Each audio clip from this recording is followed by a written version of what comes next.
Hare Krishna.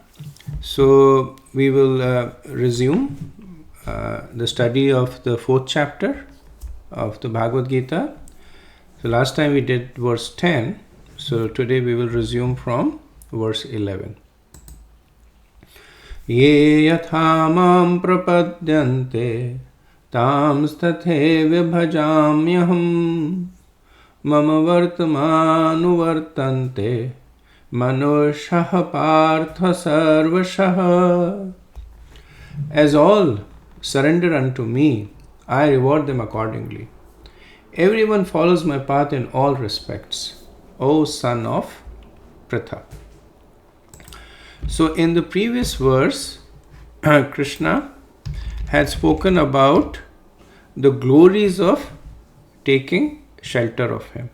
Right? He had promised liberation, promised transcendental love, and then he also had indicated that driven by rag, bhaya, krodha, driven by anger, fear and material attachment, there are people who may not take shelter of him.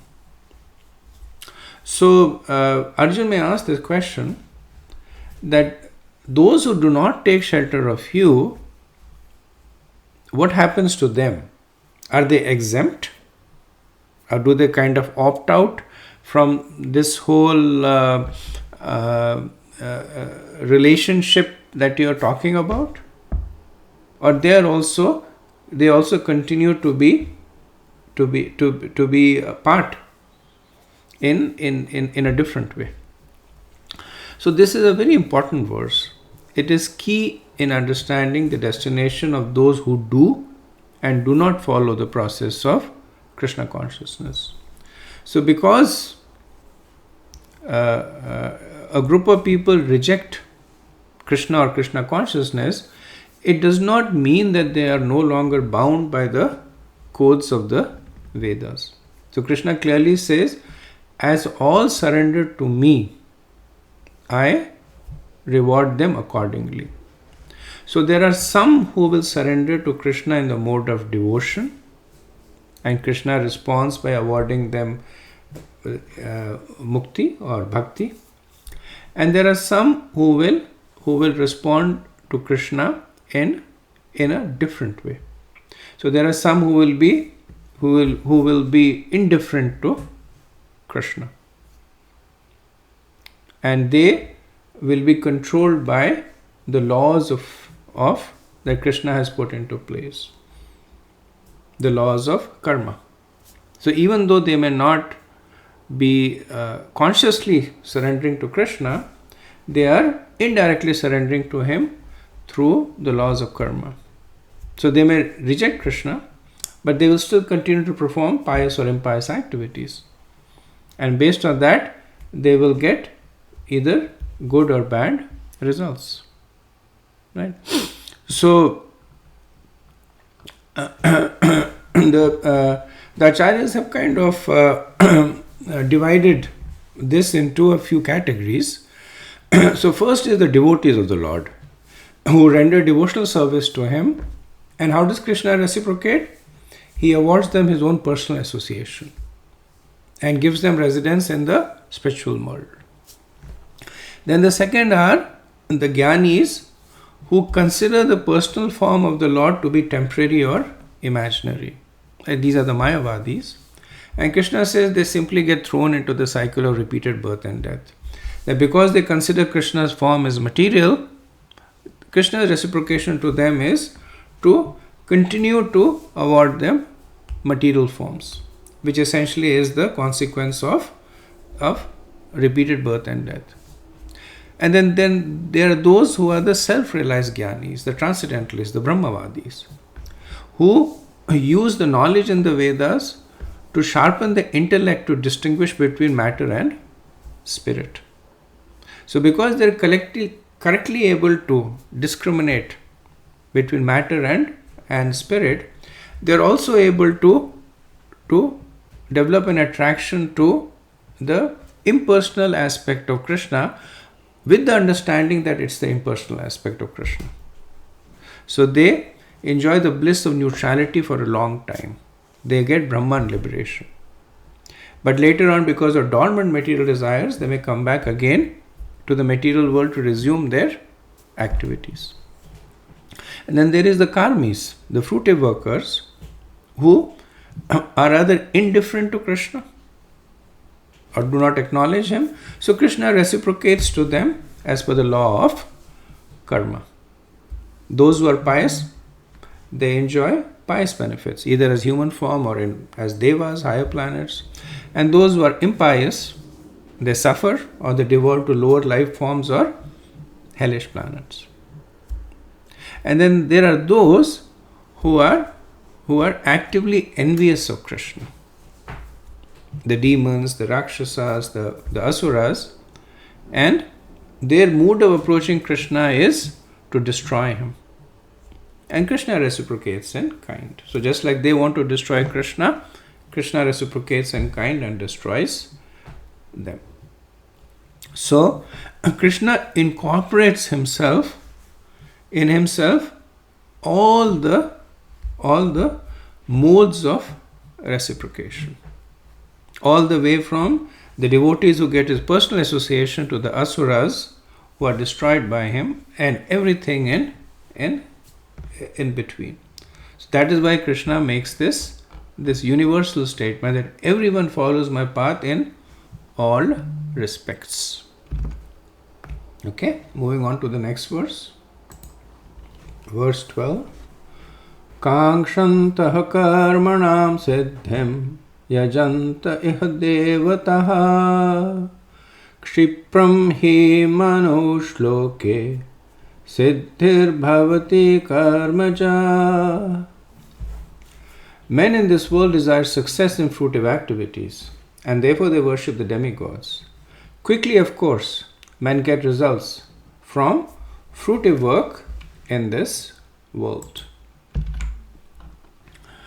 So this verse essentially speaks about sakam karma. Right? In the previous verse, Krishna had noted how he reciprocates. Right? And he is elaborating on one of the situations over here. Those who are attached to fruitive activities. So ostensibly Krishna is not in the picture because they worship the demigods reciprocate and give them what they desire. But then we'll see how Krishna actually is in the picture, because the abilities of the demigods to grant benediction comes from Krishna. And so he may not be explicitly in the picture, but implicitly he is in. So just to rewind a little bit, in verses 5 to 10 of the chapter, Krishna is kind of forced to speak about himself because Arjun doubts the disciplic succession of the Gita. And Krishna understands that without faith in the efficacy of the word, practice is difficult. So that is why Krishna speaks about his own divinity. Right? Even though at this point he is not really ready to. He actually will speak about it in the beginning from the 7th chapter. But here in 6 short verses, Krishna gives a very brief overview about himself. And now he returns to the original topic of this chapter, which is Gyan.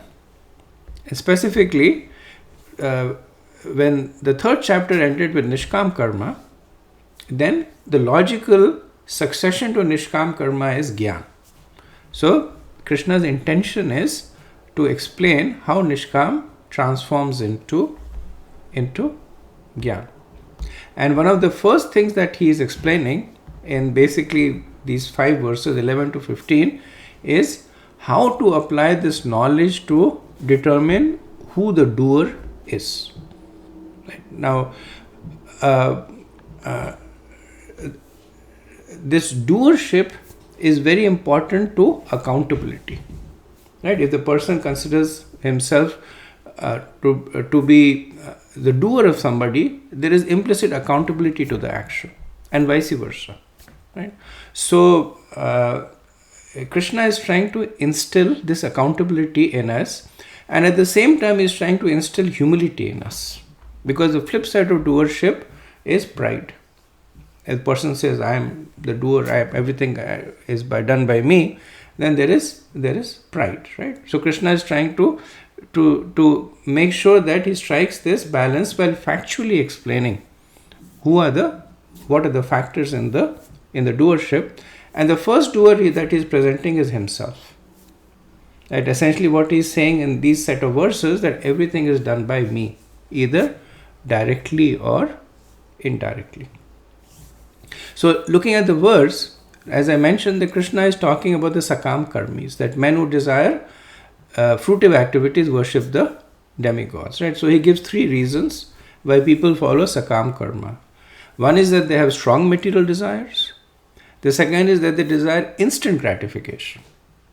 And the third, which is an implied reason, is that they are so overpowered by the fear of material suffering that they refuse to invest in understanding the nature of the absolute.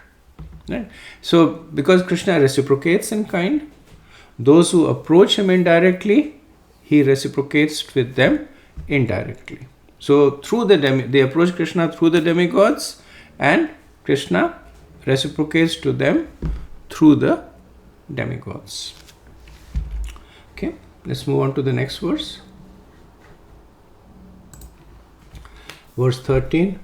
Chaturvarnamaya srishtham gunakarma vibhagashah tasya kartaram api mam vidya kartaram avyayam.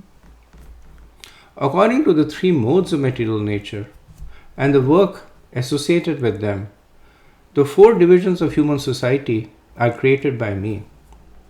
And although I am the creator of this system, you should know that I am yet the non-doer, being unchangeable. So, in response to the previous verse where Krishna says that the demigods deliver material results, so Arjun may say that, but this process has been given by you, Krishna, because the whole Vedas come from Krishna, and Karma Kand, which is demigod worship, is part of the Vedas. So Arjun may say it is actually coming from you, so you are responsible for misdirecting the people. And Krishna responds to this implicit criticism. He says that yes, it is true, I have created the 4 varnas for the people, but it is for those who want their own enjoyment. Right? So Krishna says Chatur Varnya, and the suffix ya indicates that this is for the self-interest of the 4 orders. Right? So the varnas are created only for people to take to an authorized form of enjoyment. Right? So that is why Krishna says that although I am the creator, you should know I am the undoer, I am the non-doer. Right? Which means that he does not force anybody to take to a particular varna. He has simply created them, and people take to them as per their guna karma, as per their propensities and their activities. So as you know, the Vedas give 4 varnas. So the Brahmanas are predominated by Satoras, by the mode of goodness. And they perform activities such as study of the scriptures, controlling the senses and mind. The Kshatriyas are predominated by a combination of Rajas and Sattva, the mode of goodness and passion. And they perform activities such as warfare, administrators. Then the Vaishyas are predominated by a combination of Tamas and Rajas, the mode of ignorance and passion. And they do activities like trading, farming, cow protection. And the Shudras are predominated by Tamogun, by the mode of ignorance, and they serve the others. Right? So Krishna has created it according to the qualities and the propensity and the activities people take shelter. Right? So not only does Krishna create the varnas, Krishna also creates Prakriti. Right? He also creates the modes of material nature, but in the same mood. He creates it, but does not force people to take to it. So people, based on their own free will, they acquire a certain mode. And based on the mode that they acquire a certain varna. So that's why Krishna says that Kartaram, that know me to be the creator of the system. Right? So once again his emphasis is I have created the system, but it does not impinge on my position of neutrality. Right? So I am indifferent to which particular combination of modes a person takes to. Even though I have created the modes, but the person has the free will to acquire any combination of modes. And while I have created varna, I am unconcerned that which varna a person adopts. Right? So that's why he talks about his position of neutrality. He also says that I am avyayam, I am unchangeable, which means that he is unaffected by the creation. He creates the modes, but he is not within the modes. He creates the varnas, but he is not bound by the varnas. So while he is the doer, he is also the non-doer. Right? And this notion of simultaneous doership and non-doership is one of the key concepts that will be explained by Krishna later on. Because it not only applies to Krishna, it applies to the jivas also. Now one may question that if Krishna is indeed indifferent, then in the scripture there are several places he has announced his fondness for the Brahmanas. Right? In the Bhagavatam he says, I consider the Brahmanas to be my right arm, or dearer than my right arm, etc. But that fondness is simply in the mood of reciprocation. So in 4:11 Krishna said, Yatha mam prapadyante tam sate bhajamyam. So because the Brahmanas are more inclined to pious activities, Krishna reciprocates in kind. Because the Brahmanas are more inclined to take to devotional service, Krishna reciprocates in kind. Right? So just like a judge, the judge does not have any hatred for the criminals, and nor does he have any affection for those who are honest. Right? He simply evaluates them based on the laws and their activity. The criminals he will punish, and those who are not criminals, he will acquit them or he will reward them. Right? Does not indicate a bias on the part of the judge. Even though the judge may have created the laws, the judge interprets the laws, the judge also gives the judgment, but he does it all in the mood of impartiality. So the judge is not affected. So when he gives somebody the death sentence, the judge does not think, I have killed the person. Or when he rewards the person, he does not think, I am partial to this person. So that is the mood of neutrality in Krishna. Now this verse also shows that the birth-based caste system is not supported in the Vedas. So the current system is that if you're born in a Brahman family, you're a Brahman. If you're born in a Kshatriya family, you're Kshatriya, etc. But this is a devolution of the Vedic Varnashram system. Right? Because Krishna clearly says guna karma vibhagasha, right? Based on one's activities and one's quality. Right? He never says that it is based on one's birth. Okay, moving on to the next verse. Verse 14. Namam karmani limpanti name karma phale sphiraha iti mam yo bijanati karma birna sabhadyate.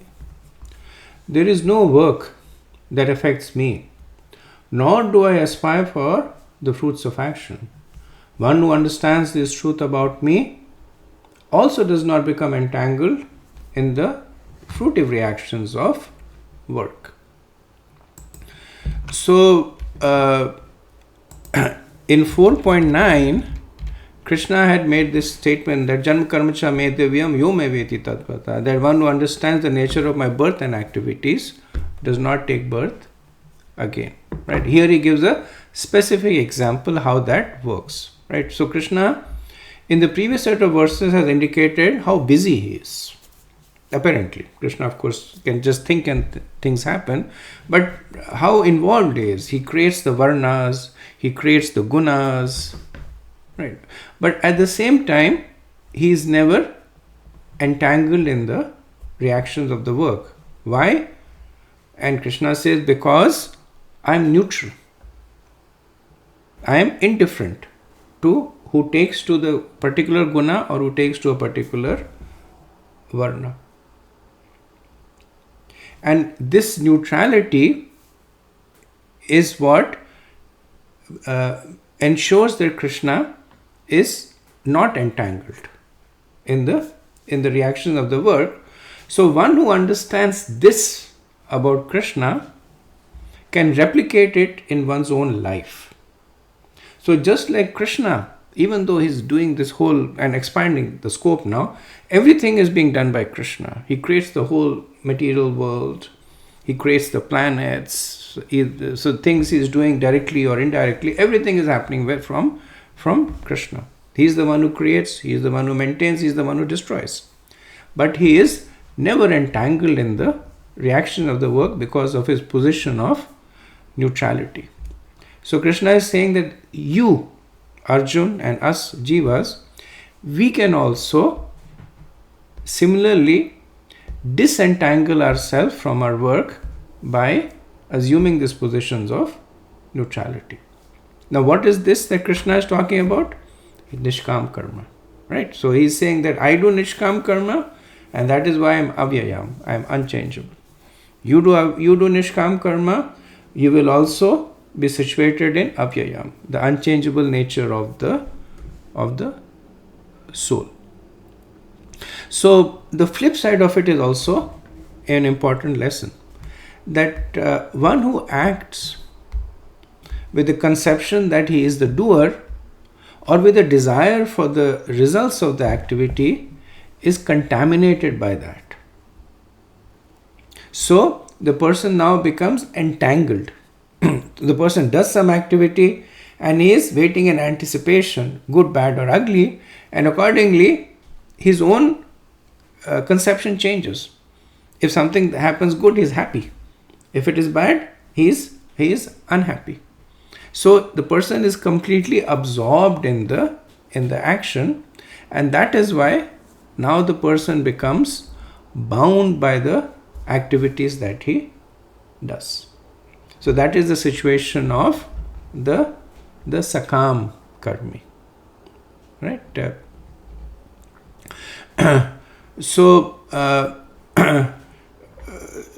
even though Krishna has spoken extensively about Nishkam karma in the third chapter, he is bringing it up to another level now, right? He is giving practical examples and assurances of success, right? So he is saying that look at me, I do so much, but I am neutral, and that is why I am avyayam, I am unchangeable. And if you be like me, if you be neutral, if you be nishkam, then you will also be avyayam. And the thing that is unchangeable is the spirit soul. So you will get Atma Gyan. Next verse. Verse 15. Evam gyatva kritam karma purvairapi mumukshabhi kuru karmev tasmatvam purvahi purvataram kritam. All the liberated souls in ancient times acted with this understanding of my transcendental nature. Therefore, you should perform your duty following in their footsteps. So in the previous verse, Krishna had used his own example, that I do all this and I am unaffected because I am neutral. And Arjun might say, Krishna, you have already told us that you are God. You have given us a glimpse into your unique position. So just because you do it does not mean we can do it. You are infallible, we are fallible. So Krishna says, not just me, But since ancient times, liberated souls have also acted on the same understanding. Right? So Krishna is saying that earlier on he said, I spoke this to Vivashvan and Vaivastamanu and Ikshvaku. All those personalities, having heard from Krishna, they acted in that understanding and became liberated. Right? So Krishna is bringing the applicability down to the jivas. This is not just something that the personality of Godhead can do, but it can be done by the jivas. And Krishna is giving assurance also. So the proof of the pudding is in the eating, right? So he has explained the philosophy. Now he's saying it actually works. Because just like you, people in the past have taken to this method and have achieved the results that I am promising them. Next verse.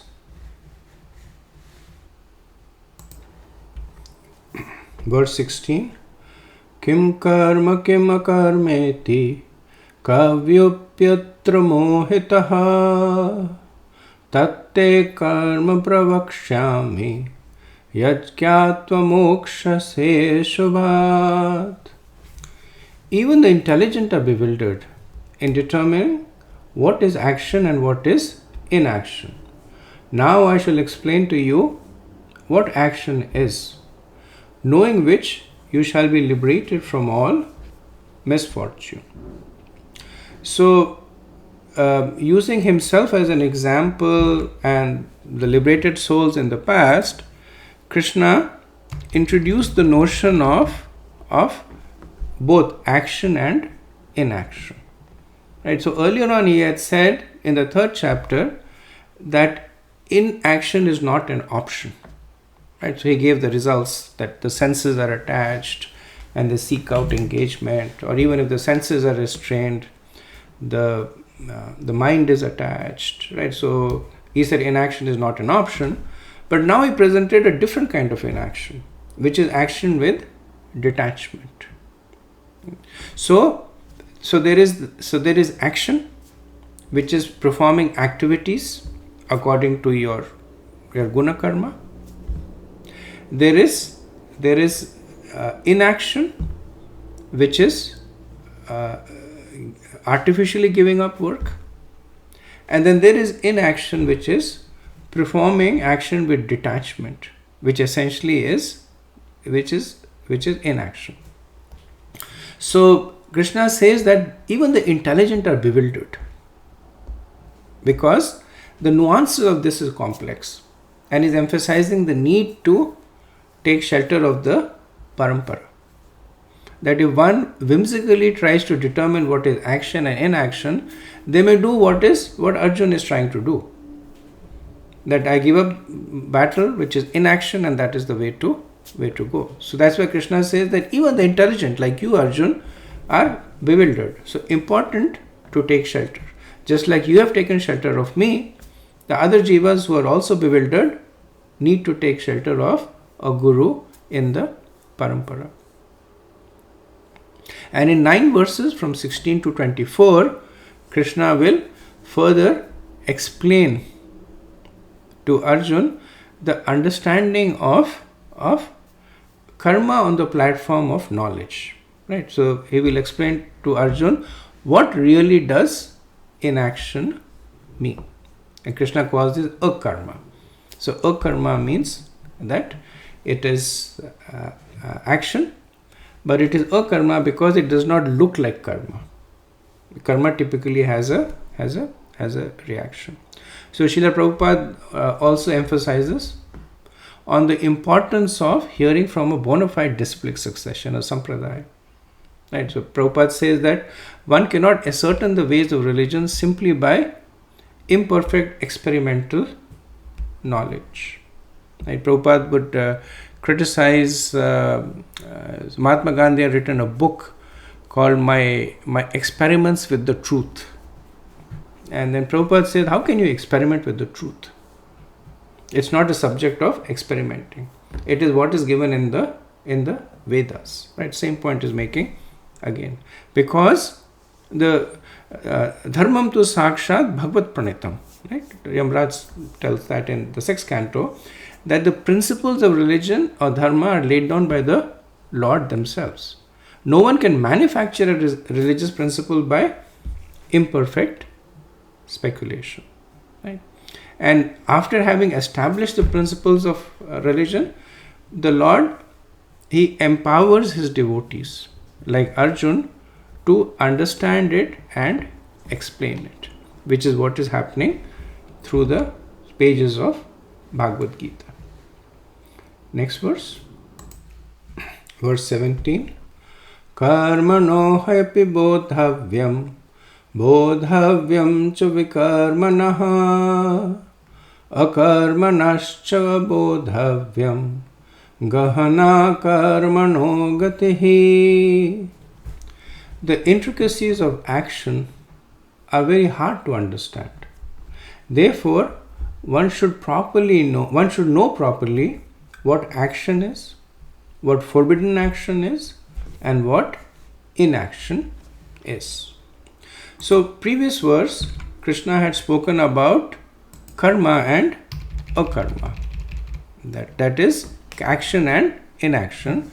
He adds another category in this verse, forbidden action or vikarma.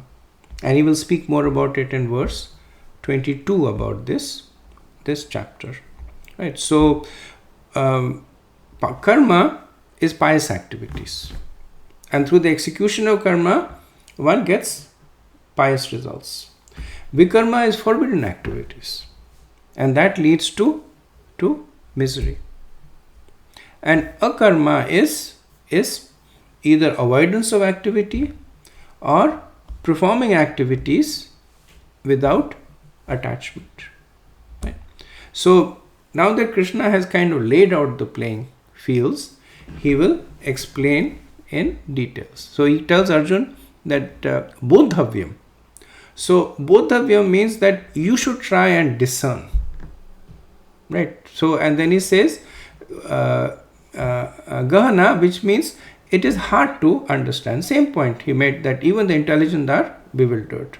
Right? So, it is hard to understand because there are so many contextual settings. Like there is the example of a sadhu who had taken a vow to always speak the truth.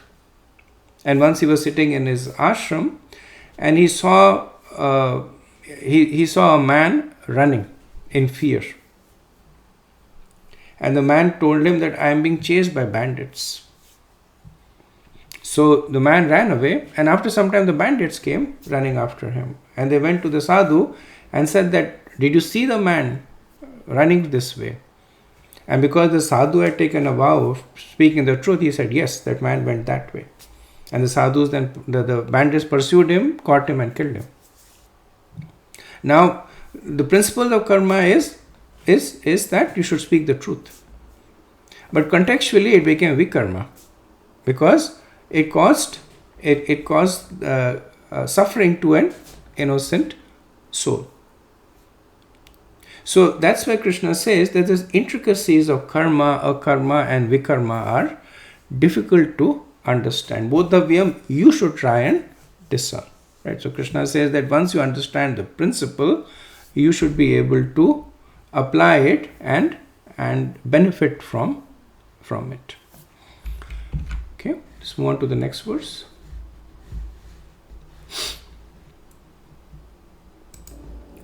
Verse 18. Karmanya karmayaha pashyed akarmani cha karmayaha sabuddhiman manusheshu sayuktaha kritashna karma krit. One who sees an action in action and action in inaction is intelligent among men, and he is in the transcendental position, although engaged in all sort of activities. So Krishna in the previous verse had promised about the difficulties of understanding the difference between action and inaction. So here he tries to explain it. So Krishna presents two propositions, action and inaction. So action is karma. and inaction is Gyan, right? And by the progression of one's advancement, karma becomes Nishkam karma, and Nishkam karma becomes Gyan, right? So karma is the cause and Gyan is the result. So with this understanding, let's unfold the statements made by Krishna. So Krishna says, one who sees inaction in action. So one who sees Gyan in karma. So essentially this is Nishkam karma.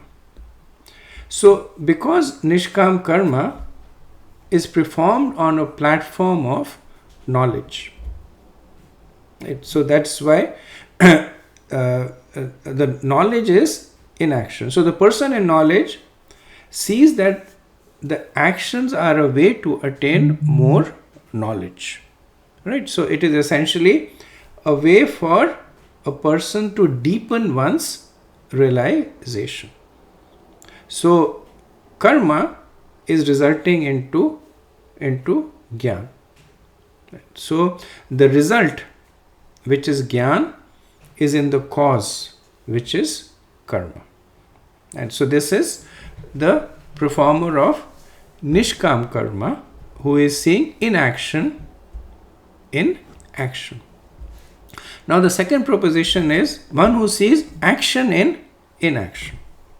Right? Now remember, action is karma and inaction is Gyan.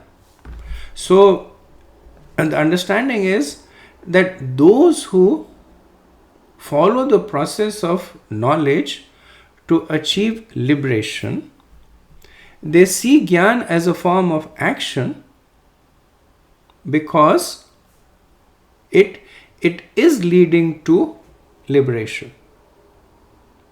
Right? So liberation is not status quo. It is a change in status.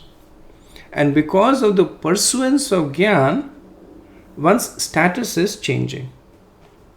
And that is the nature of karma, right? It changes status.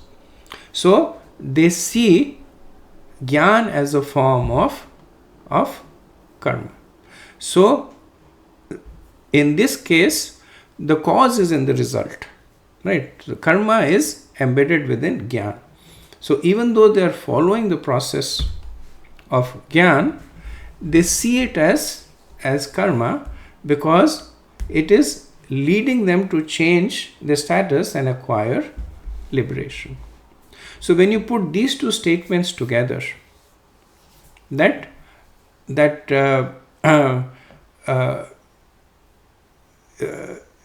inaction in action and action in inaction are the same, one will also understand that karma and Gyan are the same. Right? So this is the essential point that Krishna is trying to make, that there is no difference between karma and Gyan. Essentially they are milestones on the same journey. So at an earlier stage, when the Gyan is not mature, there is a predominance of karma. So it's known as karma. At a later stage, when Gyan becomes more mature, there is a predominance of Gyan at that stage. So it is known as Gyan. But they are essentially the same. And this is a point Krishna will make again in the 5th chapter, where he says that Sankhya Yoga Pratak Bala, that only the ignorant speak of Karma Yoga as being different from Gyan. But a person who is able to see them as the same, Krishna says that he is intelligent among men and he is in the transcendental position. Right? Because he already knows the proper application of both karma and Gyan and their non-difference. Okay, moving on to the next verse. Verse 19. Yasya sarve samarambah kama sankalpa varjataha jnanagnidagda karmanam tamahu panditam buddha.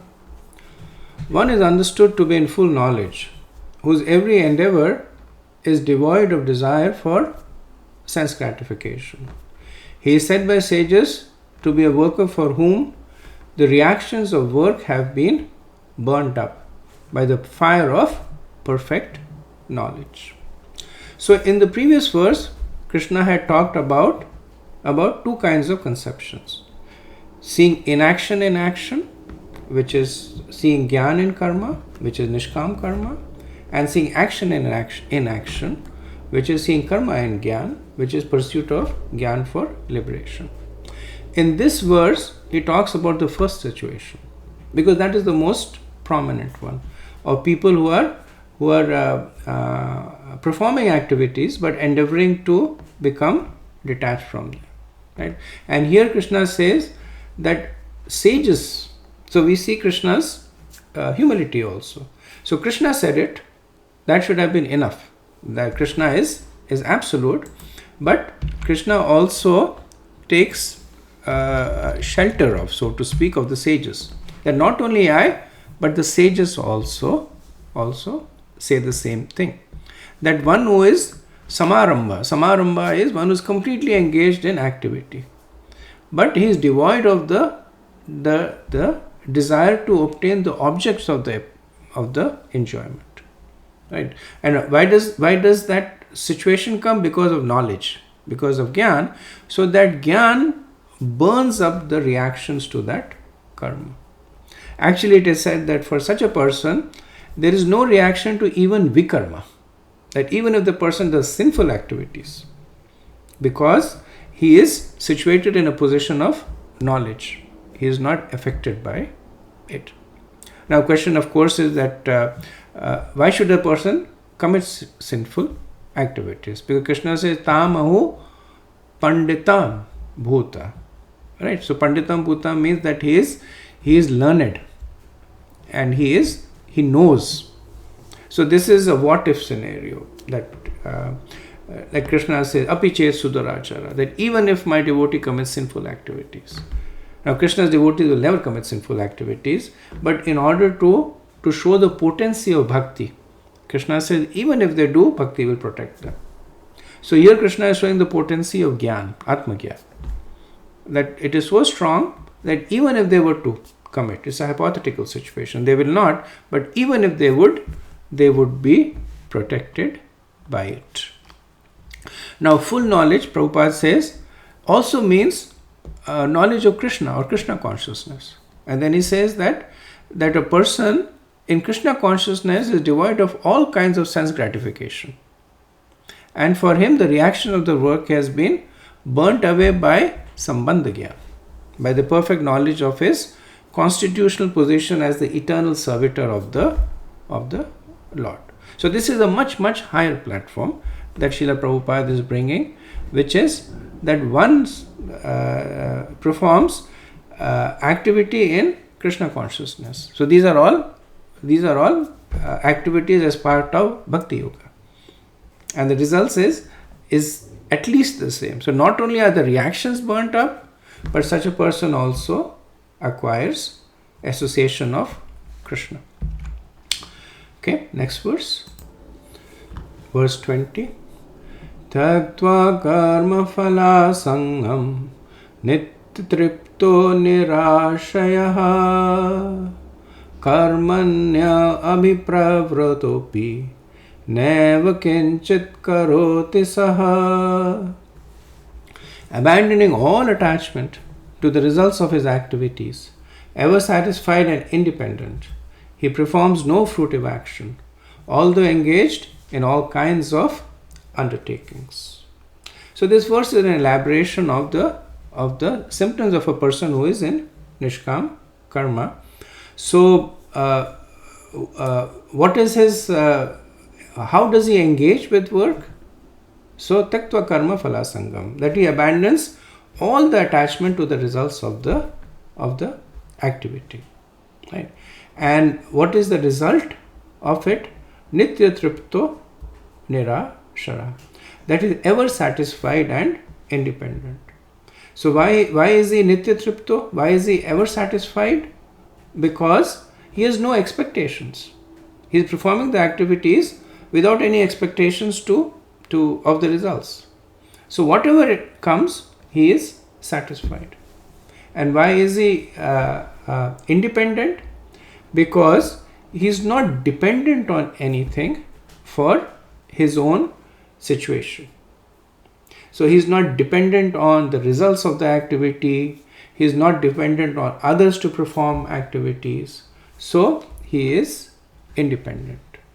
So this is the situation of a person who is performing karma on the platform of Gyan.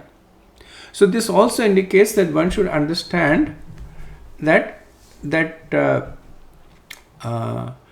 kamya karma or sakam karma is also like vikarma, because their results are the same. So kamya karma results in bondage and vikarma results in bondage. Srila Prabhupada will give the example that in a jail there are different kinds of cells, and some cells are meant for people who are not big offenders. They may have more facilities over there. And there are other cells meant for people who have done more heinous activities, and they may be more suffering over there. But both of them are within the prison house. Similarly, through sakam karma, one may get pious results that they can enjoy. And through vikarma, they may get impious results they have to suffer. But the nature of karma is that it binds the person to the material world. And that is why Prabhupada and the Acharyas say that both, they say all karma is bad karma, with the exception of akarma. Right? And Prabhupada says that, and the best form of akarma is Krishna karma, is performing service to Krishna. So this verse describes a sadhaka, one who is endeavoring for perfection, and the siddha, the perfection of this consciousness will now be described in the next two verses by Krishna. Verse 21. Nirashiryat chetatma tyakta sarva parigraha shariram kevalam karma kurvam napnoti kilbisham. Such a man of understanding acts with mind and intelligence perfectly controlled, gives up all sense of proprietorship over his possessions, and acts only for the bare necessities of life. Thus working, he is not affected by sinful reactions. So the previous verse spoke about the Arurukshu. So the Arurukshu was a person who with detachment is engaged in all kinds of undertakings. Right? This is an Arudha or a perfected stage where the person now acts only for the bare necessities of life. So the control of the mind and the intelligence that was already manifesting at the stage of sadhana is now perfect. Right? Krishna says that mind and intelligence is perfectly controlled. Right? So this verse is an elaboration on the 17th verse where Krishna says that one must understand the truth about vikarma. So vikarma is literally translated to sinful activities, though as I just mentioned that any form of kamya karma, sakam karma is vikarma. So when Krishna says that he is not affected by sinful reactions, which means that whether he does sakam karma or vikarma, he is not affected. Right? And contextually, such a person will not do vikarma. But considering sakam karma to be also sinful, the point is made that not affected by sinful reactions. And the advancement of this person is that his needs have now become minimal.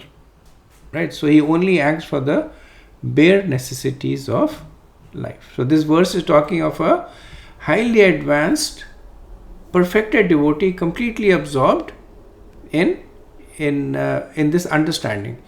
And Krishna essentially gives this, Srila Prabhupada, he elevates this again to the platform of bhakti and says that such a person, he moves exactly like a part of a machine. As a machine part requires oiling and cleaning for maintenance, so a Krishna conscious person maintains himself just by working to perform service to the Lord. And he is therefore immune to all reactions of his endeavors.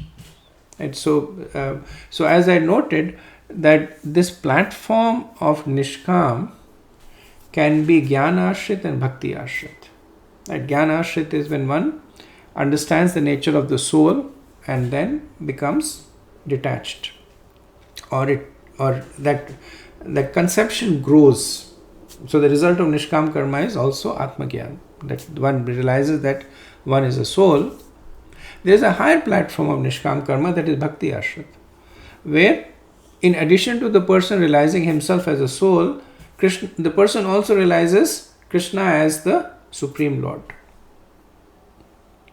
And Srila Prabhupada typically in his purports will talk about the latter person. That how does the process of Krishna consciousness create this sense of a karma. And the reason Prabhupada does it is because in the current day and age, the practice of Nishkam Karma on the platform of Atma Gyan is not possible. Because it is a process that is long. It requires first sakam, which is proper execution of varnashram with a desire to enjoy.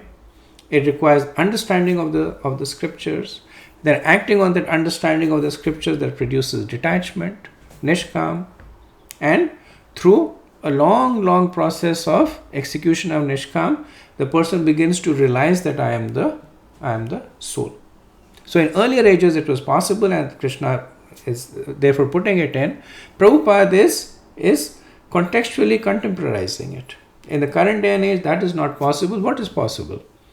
The process that is possible is bhakti.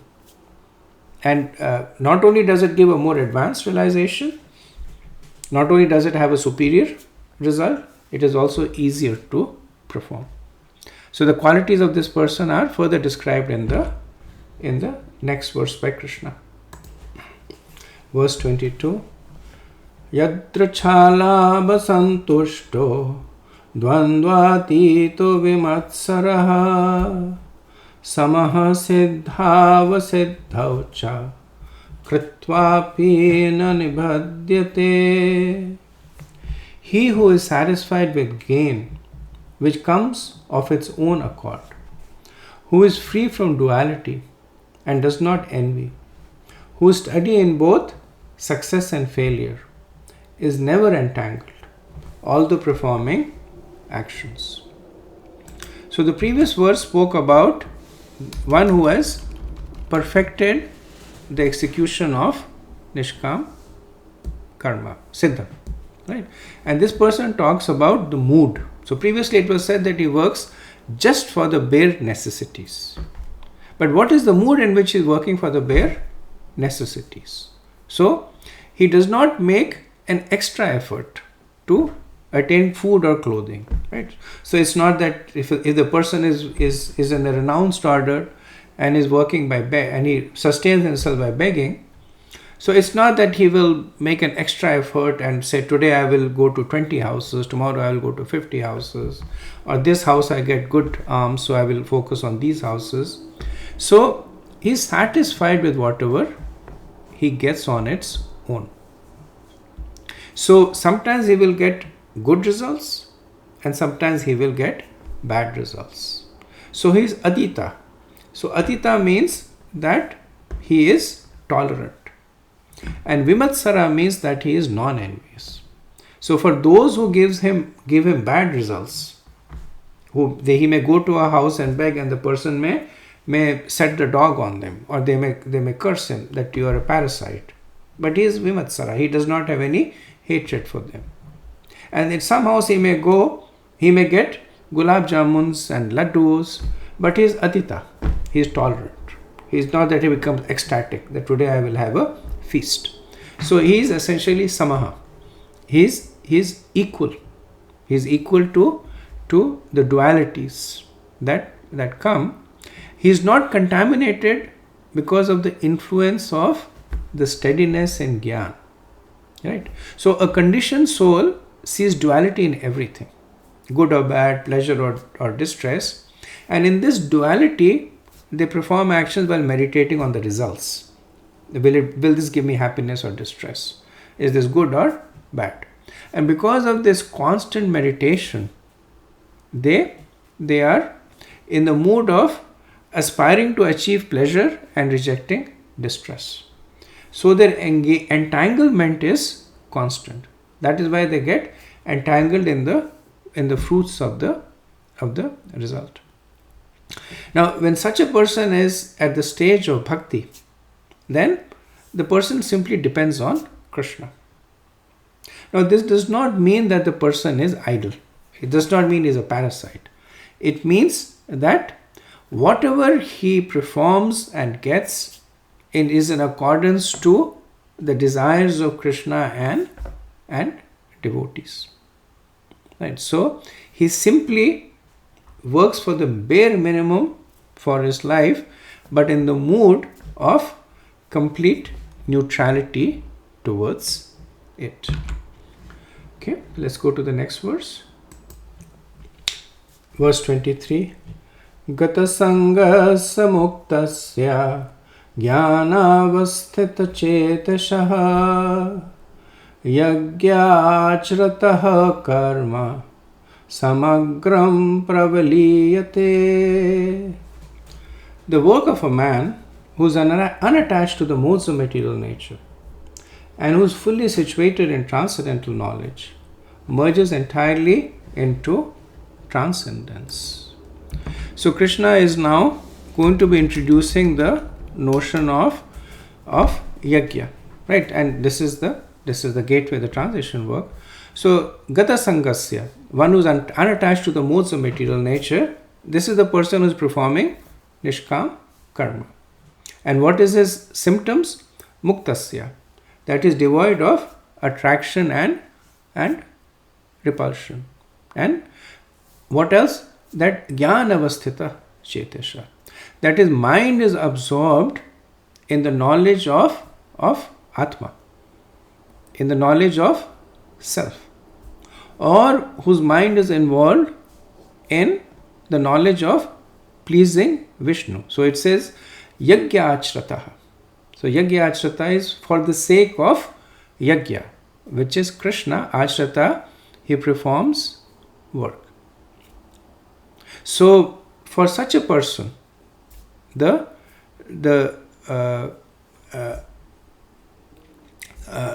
is no past reactions also, right? So far the focus was that by the performance of a karma, future karmic reactions stop. Because when you're performing those activities, there are karma, they're without reactions, so nothing in the future will accrue. This verse expands the potency of a karma, saying that it also destroys the past karma. Right? So it says that samagram pravilyate, that for such a person, the work in total merges entirely into transcendence. So even if that person had performed sinful activities, pious activities, but by the force of gata sangasya, by the force of Atma Gyan, or by the force of knowledge of Krishna, one will free oneself even from the reactions to past activities. Right? So Krishna in this verse brings forth two aspects of a karma. One is being unattached and the second is being in knowledge.